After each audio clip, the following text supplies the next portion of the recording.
In 1990, one of the greatest comic book adaptations ever made burst onto the big screen. Warren Beatty's Dick Tracy.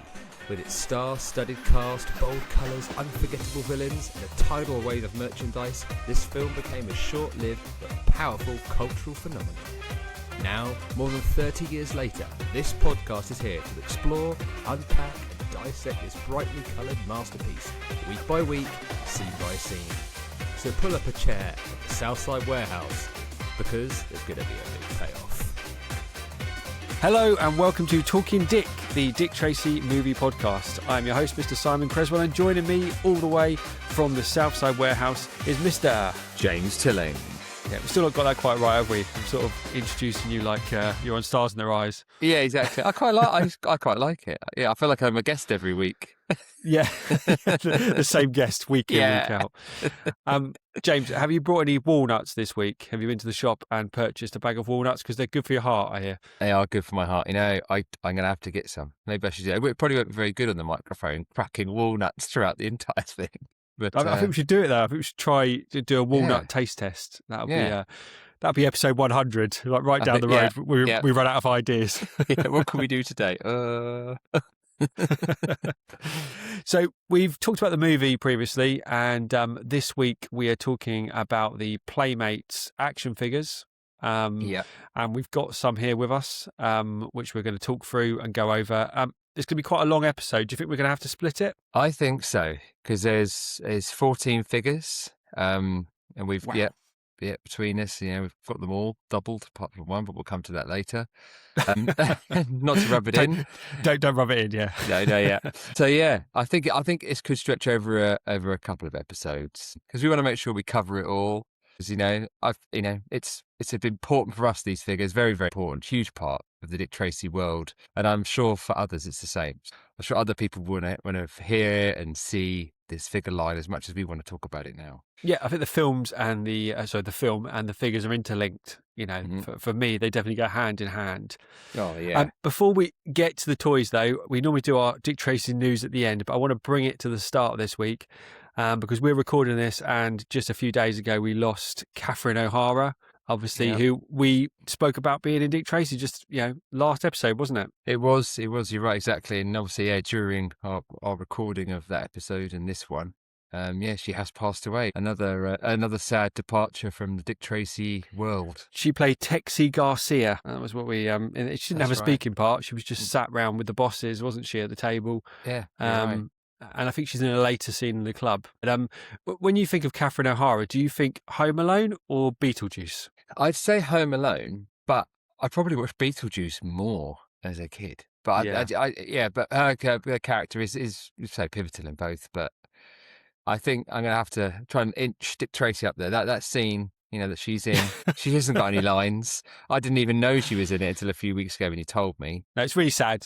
She was obviously a much-loved actress in Hollywood, and another one gone from Dick Tracy. And when we get to later episodes and we go through the casts and deep dive on who's in it, I would say like 80% of them now are probably deceased. Oh, yeah, I know. It would be a very good reunion, would it? Like, where is everybody? Yeah, that's it. Just Warren Beatty in a room. Yeah. Well, it'd be quite cheap. You just got to book a couple of tables. That's it. Yeah, he'll probably shoot it as a Dick Tracy special. Yeah, he would do. Yeah, right. Get another 10 years. So back to Playmates anyway. Back on track. So, what are your earliest memories of these action figures? Around 1990. When do you remember seeing them first? So I remember seeing them first with you. Pretty certain it was at Toys R Us. Yeah, I think in Woking, Toys R Us in Surrey. Yep, and going in there and seeing them all on the shelves, and then having to decide like which one to get first. And it was quite instinctive. I didn't want Dick Tracy. I wanted Sam Catcham. That's who I wanted. And I remember that very fondly. And obviously you got one at the same time. So who was it you got? I got Prune Face, and I can't recall if we'd seen the film at this point. I don't think I had, but he was so hideous and disfigured, and came with a dynamite plunger. I was just like, and a machine gun. I just totally won over by that. In fact, because I went for the good guy, and you went for the bad guy. Or I went for the cop and you went for the robber, as it were. Yeah, that's it, the cops and robbers. Yeah. But if you said to me what was my second figure, I really don't know. I can't. They just kind of started appearing then weekly. We were just getting them so frequently. Do you remember your second one? I mean, if I would have felt it was like maybe shoulders, but it could have easily been flat top. Yeah. Yeah. But yeah, you're right. It was then like a weekly occurrence then, every kind of fortnight or so, you know, drag our land down to WH Smith, the Woolworths, Debenhams, wherever we're selling them, and to get us another one. Yeah. I think, shout out to our late Nan who probably brought most of these figures for us. And we kept begging her to get all 14. Of course, we could only find 13. But again, that's for later. So I remember buying Big Boy, I believe, in Tesco's in Guildford. I was with Nan. I seem to have that memory in my head. But you start thinking over time, was that a false memory? Was it Tesco's? Because it's 36 years ago. But in my head, I'm at a checkout in Tesco's holding that figure. So, Wow. It's crazy as well to think that you could get them everywhere. Yeah. Like now, like toys just seem to be only in particular stores, and it's quite hard to get. But like the idea of Dick Tracy's anyone that sells toys will have Dick Tracy figures. Yeah, and we'll get into it. But the packets for these figures are huge as well. They are massive packets. Like you would, it's not practical to make figure packets so big these days, and I think that's another strange thing. They would have to hang them on the shelf, and they're quite noticeable. You'd see them from 40 feet away. But maybe that's the purpose. Bright coloured packets, from a distance. Yeah. So obviously made by Playmates. What do you know about Playmates as a toy company? You know what? Not a lot. Looking into them, they've made some classic lines. I mean, Turtles, Teenage Mutant Ninja Turtles, is obviously the key one. Because they're the same scale. So you could easily mix up your turtle figures with Dick Tracy's. And I mention that because I turned my turtle sewer into a Dick Tracy base. Like I turned it into Dick Tracy's office. Yeah. And my friend Ash was very upset about this because he didn't have the sewer, and he could not believe, not only did I have the sewer, I was using it for Tracy to do his paperwork. Yeah. I think I always opted for the Ghostbusters tower.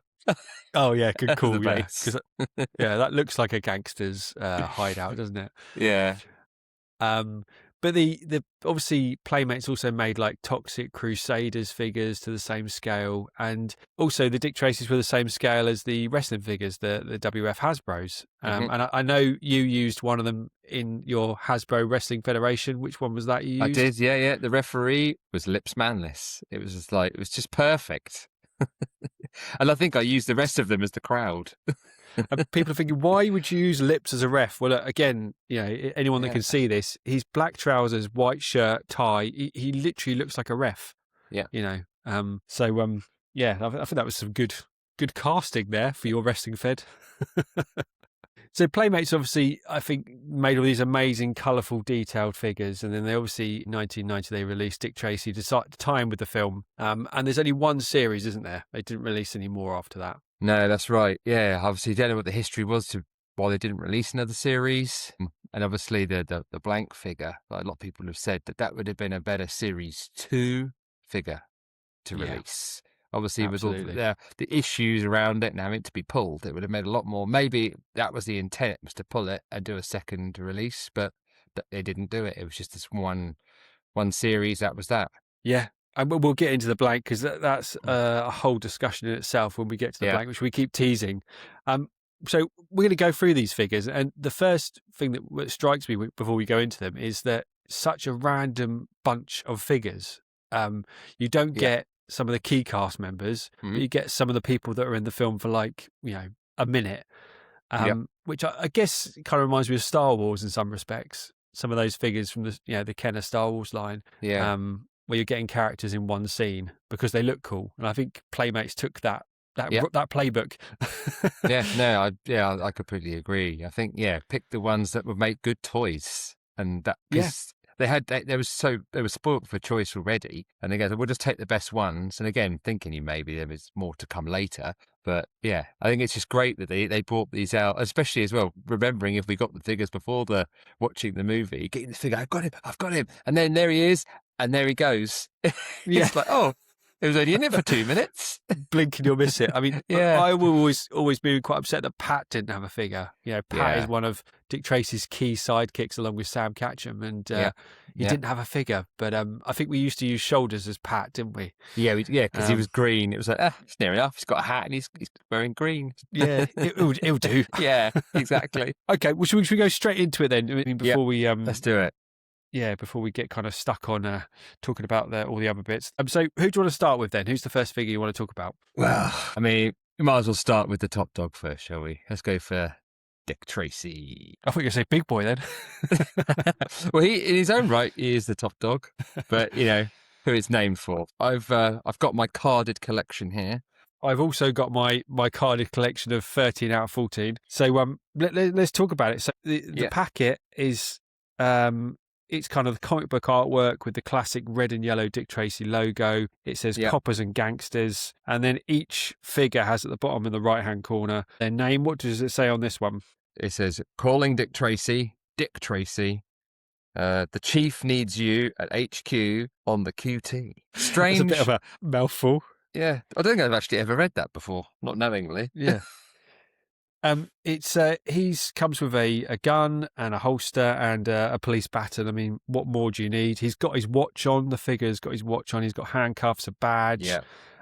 What do you make of this figure? Are you a fan of this figure? Yeah, I mean, the more I look at it now, I'm like, it is good. I think for me, the thing that I always missed as a kid, it was the yellow trench coat, because he only wears this attire in the film when he's at his desk, and I think wherever he's away from his desk, he's got his jacket on. And so it always felt a little bit like, if you were to play with the figures and, you know, he's back in the station, but as soon as you wanted him to go out, it's like he's kind of gone out a little bit naked. Yeah.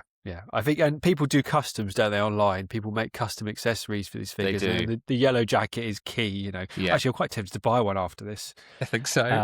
Yeah. We'll put a link in the bio. Yeah. I've got the loose one here as well. On the back of his figure, he's got a little waistcoat strap as well. He's got the red and black tie. They're brilliant. What size are these? 5 inches? Yeah, I'd say about 5. I think it is, isn't it? Is that having all 4 limbs being opposable, and you can move his head, so and it's his like, wrists move as well. Yeah, they turn. And this again, one's like actually got a glued-on wrist. This is my original. It's got a broken wrist that's been glued back together. But again, like saying with the weapons, you know, having like a real gun. I don't remember buying any figures up to that point that have like a real gun like that. Like a G.I. Joe might have a gun, or a Star Wars figure, but they were just. But they're soldiers, aren't they? Yeah. Where this is like but it's the right colour, the silver gun with the black handle. And the holster as well. I think those guns there don't fit in their hands that well, do they? No, he's got a little trigger finger. Yeah. So I think I've got a bag of accessories. You know, some people out there selling bags of drugs. There I am with a bag of Dick Tracy accessories. Yeah, probably worth quite a bit, actually. I just noticed it says Bandai at the bottom of the right hand corner. Does yours say that? It does. Yeah. You're right. Bandai's Japan, isn't it? Well, I can only assume they were in sync with Playmates. Yeah. When you turn it over on the back, it says Bandai Fareham UK, which is not a million miles from me. I'm based down on the south coast, so that's quite weird. So what does it say on the back then, on the top left there? What does it say on the back of the packet? Yeah. It says Gangland 30s style and underworld of deadly crime bosses and their vicious thugs. Their turf, their game, their rules. They didn't count on his law. Wow, that's quite heavy, isn't it? It's like quite heavy. Proper Pulp Fiction text there, isn't it? Yeah. And you've got a little weird drawing of Big Boy on the desk, says wanted FBI. And then some chili heating on a stove. Yes. Yeah. That's what he's interrogating Mumbles, isn't it, with the chili? Yeah, with the chili. And mine says Crime Stoppers textbook on the right, and it's got a little comic book. Has yours got the same one? Yeah, so I've got a little comic book there as well. Yeah, Crime Stoppers textbook. Yeah, this is a life and death struggle. That's it. Yeah. Just down here. Back of mine somewhat faded. And then it's got the collect all the coppers and gangsters on the bottom left with a list of all the figures. And on the right, you get a little profile of the figure you're buying. So what does Dick Tracy's profile say? Name Dick Tracy, rank Chief Detective. And there's quite an amount here. So he's got his duties, commands, plainclothes homicide, vice, and bunco squads. Bunco squads? I don't know what a bunco squad is. I have absolutely no idea. Weapons. He's got a Colt 45, and a billy club. I don't think he actually ever had a club in the film. I think maybe in the States it's called a billy club. In the UK we call it a police baton. Police baton. Yeah. And then he's got his special skills: master of crime deduction, expert marksman, former Golden Gloves boxing champ. Wow. That must come from the comic books. Wow, God, I think they could have a good prequel of him in his boxing days, like in his early 20s and down in the gym, knocking everyone out. Awards, 25 citations for bravery. Wow. Cop of the Year award twice, Detective of the Decade, and a police purple heart medal. I mean, it's quite. I'm like reading that as if it's like an Olympian, thinking that's amazing. Like, actually, well, it's fiction, isn't it? So it's like, give him as many as you like. Yeah. Super Dick. His background: he was an honour student. He was an Eagle Scout. The youngest graduate of Police Academy. Wow. Another great spin-off there. We could come. The Police Academy years. Yeah. Cracked crime of the century. First year on the force. My goodness me. He, no wonder he was the best detective around. And what's the quote? And the quote is, "Sorry, pal, it's the law." Does he say that in the film? I'm going to say I think he does. Sit down. Very sorry, pal. It's the law. Sit down. Final bit at the bottom there, and it's quite a long description. It says, Dick Tracy is the finest big city detective ever assigned to a case. The general in command of the war on the mob. He is a crime computer for a brain. It's put to the test daily by some of the most diabolical and vicious gangland criminals the world has ever known. Hard-working and honest, Tracy cannot be brought. He never quits or gives up. He's one tough cop and can duke it out with the best of them, delivering and taking the most devastating of wallops. A pal of the famous and admired by all, but the crooks. Dick Tracy doesn't want to be police chief. I'm a cop. He's proud to remind everyone, man, is he ever.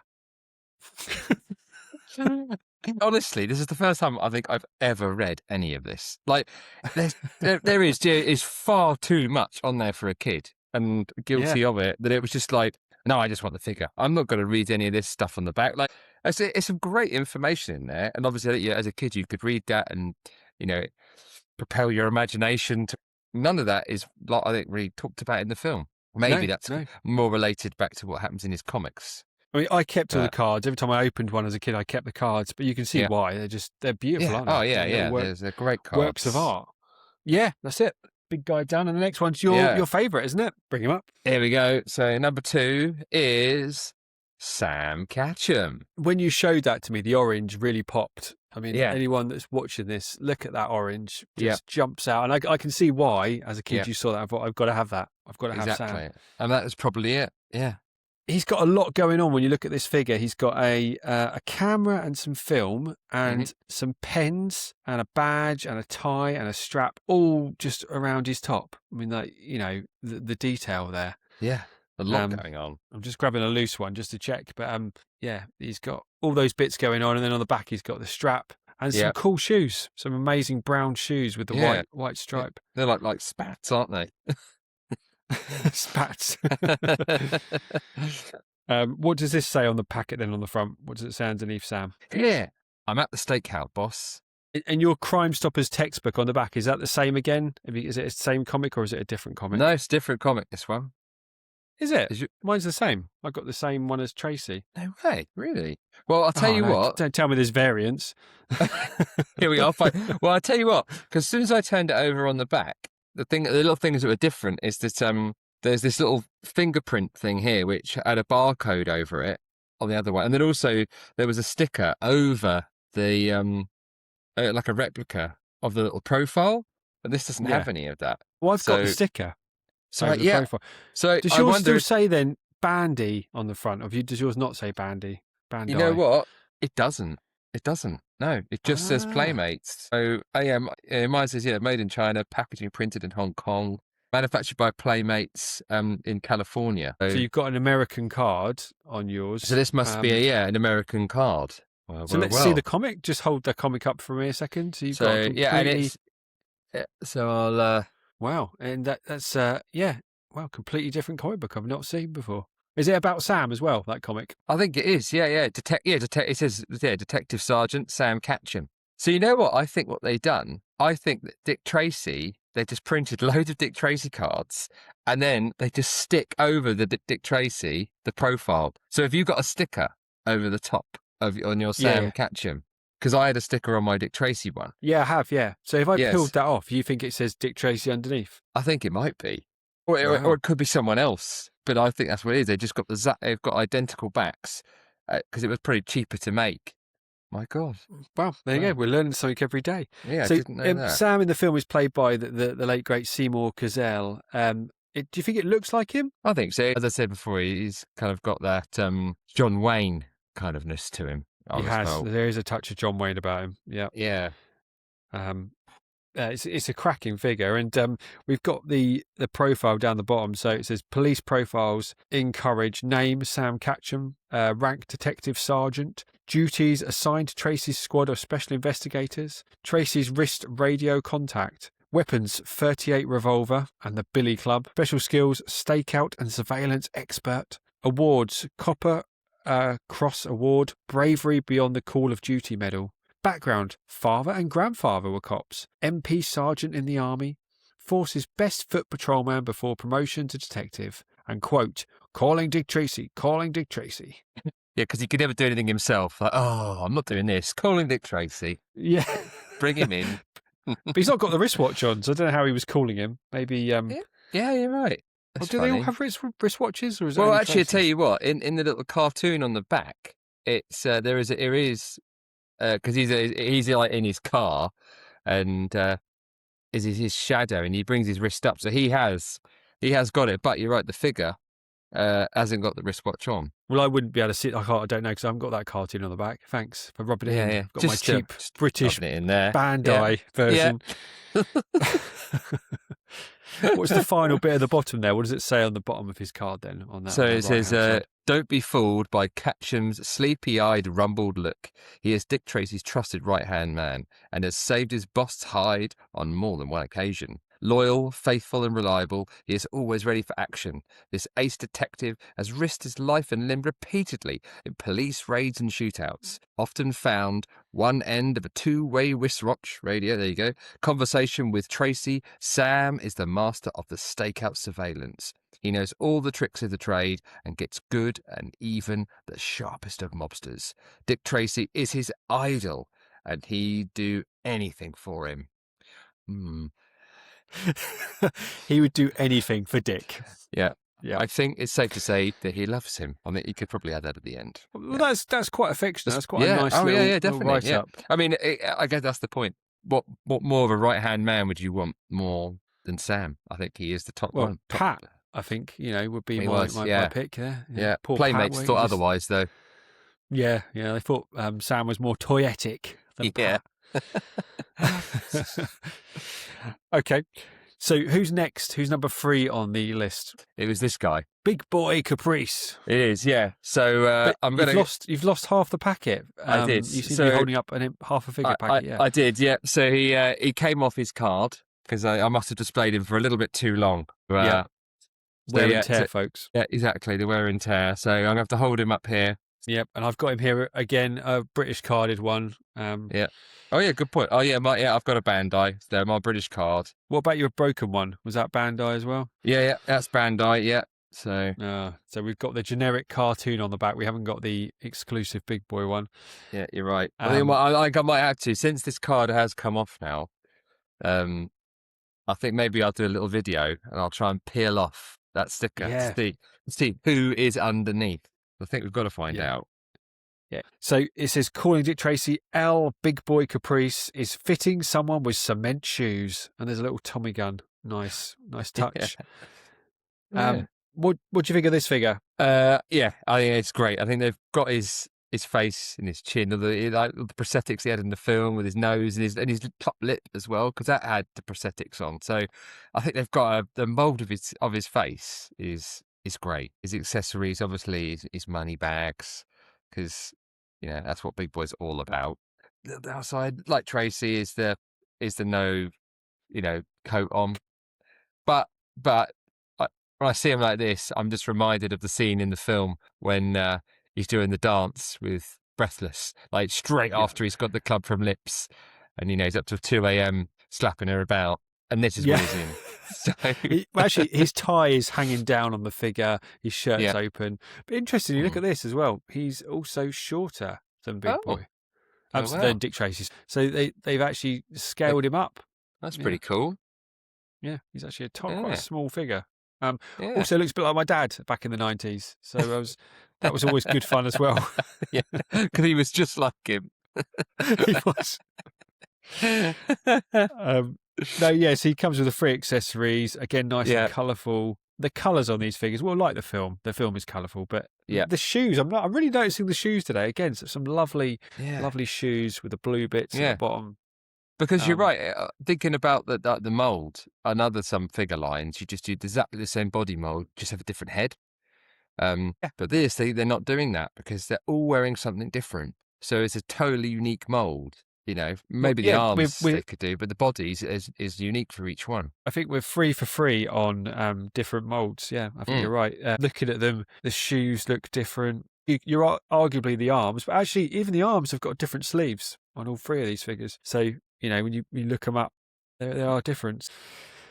So what does he say on the back then? What's it say on the bottom of his public enemy profile? Al, Big Boy Caprice, and he's wanted for every crime in the book. Yeah. Hopefully not, some of the more terrible crimes of society, but yeah. Yeah. So his description, he's big, he's loud, he's obnoxious, and he's the godfather of gangland. Obviously quite fitting that he actually did become the godfather, or Al Pacino did anyway. There's like a little nod in there. All right, weapon, he's also got the Colt 45. His MO, modus operandi, is that right? Yeah, I think so. Controls mob.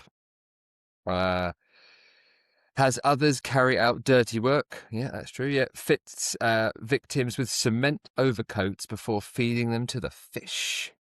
Yeah, that's true. I mean, you're right. Those are two bits he does exactly in the film. Past crimes, murder. All right, okay. Racketeering, robbery, fraud, and littering. In brackets, walnut shells. Yeah. What I love as well, this is a kid's toy. On the back, murder, racketeering, robbery. Mummy, what's racketeering? Yeah, racketeering. That's oh god, that's a stealing walnuts. That is. That's stealing walnuts. It's all walnut based. His quote: "All's fair, love and business." Benjamin Franklin. I think he does say that one. I know, and I'm gonna miss you, but all's fair in love and business. Benjamin Franklin. Yeah, he does. And he's got a warning at the bottom. His warning is, Big Boy is armed, dangerous, and protected by the most cold-blooded and vicious thugs in the underworld. Yeah. Okay. I think that's... and then going on, it says, Big Boy is crass, crude and crooked, a walnut-cracking creep. Really good, heavy on the walnuts. If I had a band, I think I'd call them the Walnut Cracking Creeps. That's good. Who just as soon crack your head. He runs the biggest illegal protection gambling and black market rackets in the city and has the DA and many other city bigwigs in his pocket. Big Boy doesn't care who has to step on or rub out in his way to controlling everything. This is really laying it on thick, isn't it? Isn't it? Yeah. He is low enough to even slap dames around. Big Boy believes he is above the law and demands to be treated like king of the city. If it weren't for Dick Tracy and his squad, Big Boy would be running the whole enchilada. That is enchilada. I'm not reading that wrong, am I? Yeah. I've got an extra line at the bottom of mine, actually. It says, on weekends, like nothing better than fishing and drinking coffee. Yeah, that's No, not really. That's not there at all. Of course a it's cup of not. tea and a slice of cake. And, I just felt countdown. like they've gone so heavy. I was like, does he have any good qualities? Apparently not. No. Again, little Jimmy, age 4, because it's 4 and up, these figures. Mummy, what does it mean when it says here, low enough to even slap dames around? Yeah.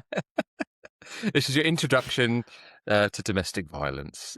Yes, courtesy of Playmates Toy Packer. Yeah. Oh, that's definitely been the funnest one so far.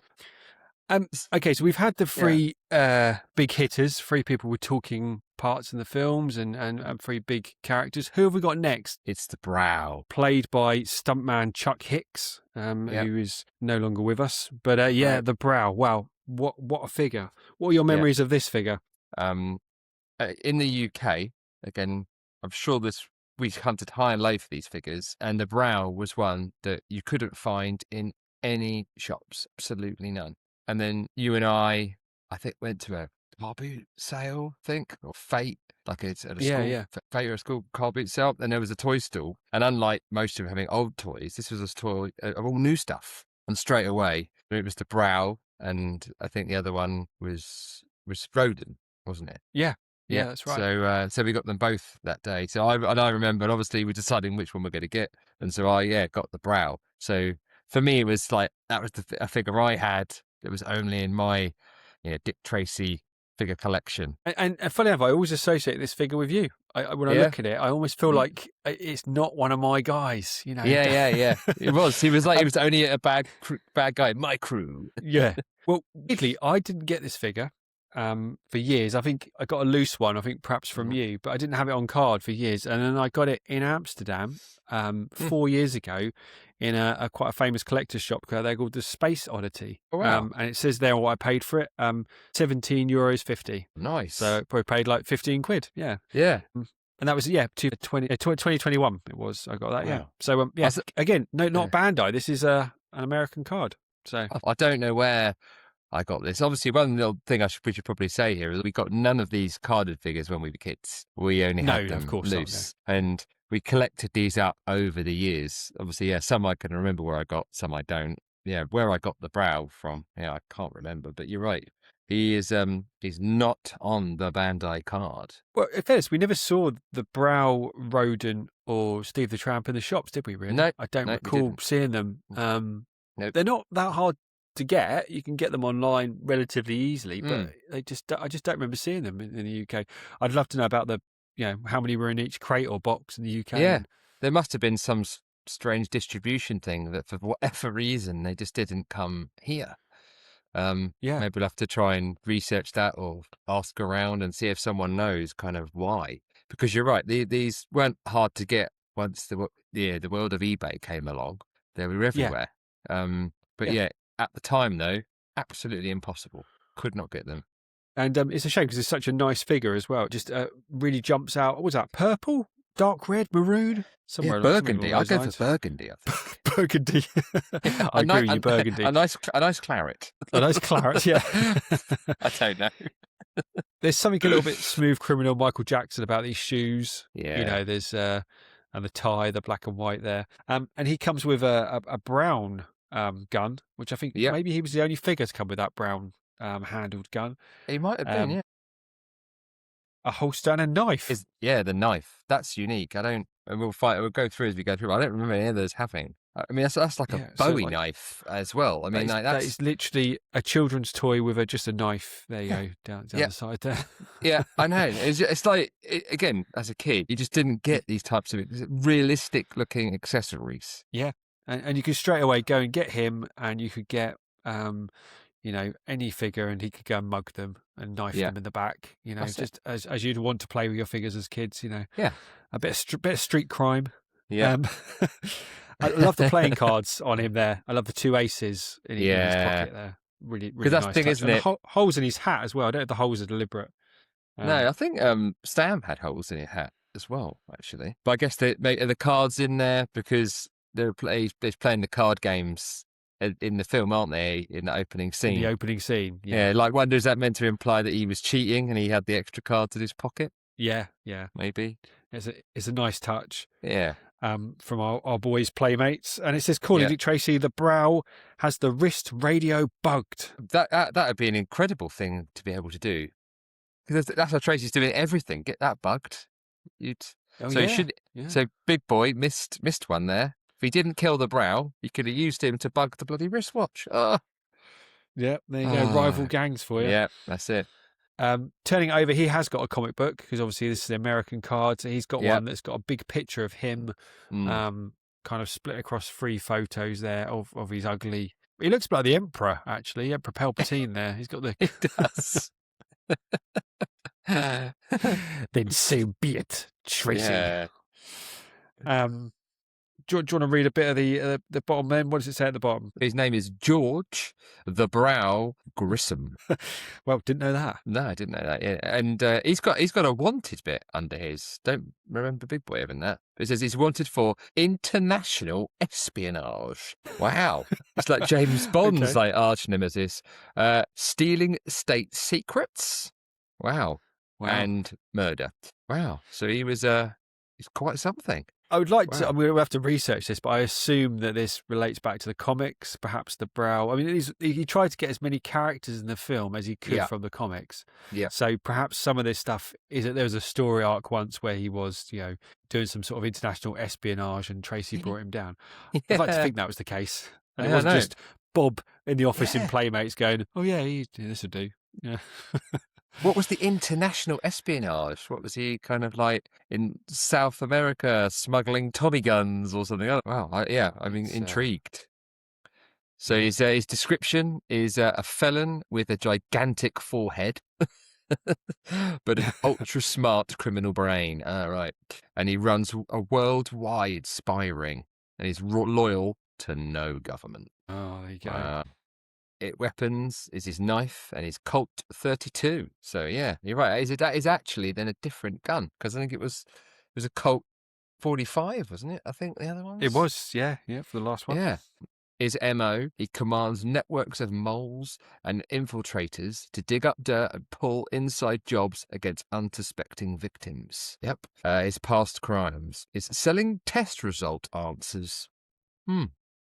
Well, like what? A pregnancy test. Oh, I'll sell it to you. He steals it out of her hand and then sells it back. That's quite a random crime, isn't it? Yeah. I mean, there's a semicolon, so maybe this is meant to be then. So stealing military weapons plans. God, leaking government secrets. I mean, to be honest, I think the brow, he must have been in retirement by the time he got down into the world of Dick Tracy, because he's well above this. He's like breaking into the blooming FBI by the sound of it. He's working for Lips, isn't he? They're Lips' men that are killed at the start. So he's working for Lips Manless, but he is like someone who's like, I don't know, probably the most highly regarded criminal around. Yeah, but if he's stealing military weapons plans, but what? Because they haven't got the money, to build a tank or some laser gun. So it's like, wow, yeah, quite something. Yeah.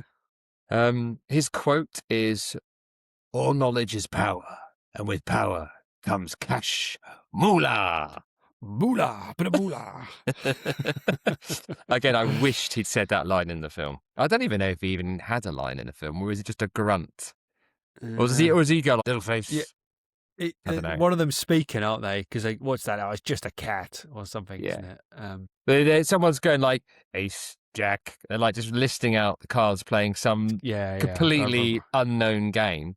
But but anyway, he doesn't say that line anyway. So, and his warning is the original browbeater. That's pretty good. The brow is a lethal and vicious, as he is brilliant. Wow. The original browbeater. That should have been my quote in my Leavers book. Yeah. Yeah, I like that. Do you want to do the extra bit underneath? Yeah, absolutely. A straight A student in school, the brow might have been a respected leader if he'd only used his powers for good instead of evil. His oversized, fleshy forehead made him the butt of cruel jokes in his youth, and he's been getting even with the world ever since. I mean, everyone's ugly in the Dick Tracy world. I mean, he got off lightly, didn't he, really, compared to Littleface? He had some puppy fat on his forehead that just never went away. Yeah, using his grey matter for criminal gain has made the Brel a rich traitor. When he's not working for Lips Manless, the Brel travels the globe, snatching secret information others will pay through the nose for. Rarely discovered when he is, the Brel eliminates all witnesses with deadly efficiency. I mean, he's top dog. He is. I desperately want to see a spin-off movie about him now. Like, yeah, there's literally so much going on there. It's incredible. He might be my favourite. One of my favourite figures actually. I'll do a little countdown of my top 3 at the end, but he's up there. I mean, he's really built him up. Yeah, definitely. In my You're right. eyes. He's definitely gone up a level in my book as well. Amazing. Okay, so we've come to a stopping point here. That's the end of part 1 because we've just we've been kind of coming to the end of this episode. So we'll pick up part 2, and we've got some more figures to cover. And even a little accessory that goes with them that we're talking about today as well. Nice. So yeah, we're covering the whole shebang. Until then, please join us for the second half. And if you haven't bought any Dick Tracy toys yet after listening to that, I mean, what are you doing? Get on eBay, get on Vinted, wherever you want to get your Dick Tracy toys. Go get them. So the first figure we're going to do in part 2 is going to be Steve the Tramp. Join us next time on Talking Dick, the Dick Tracy movie podcast. See you next time. Thanks for listening. If you'd like to get in touch, you can email us at dtmoviepodcast@gmail.com. You'll also find us on X and Instagram at dtmoviepodcast. Or come and join our Facebook group, the Dick Tracy Movie Podcast. We'd love to hear from you. And don't forget to check out our YouTube channel for bonus videos and extra content.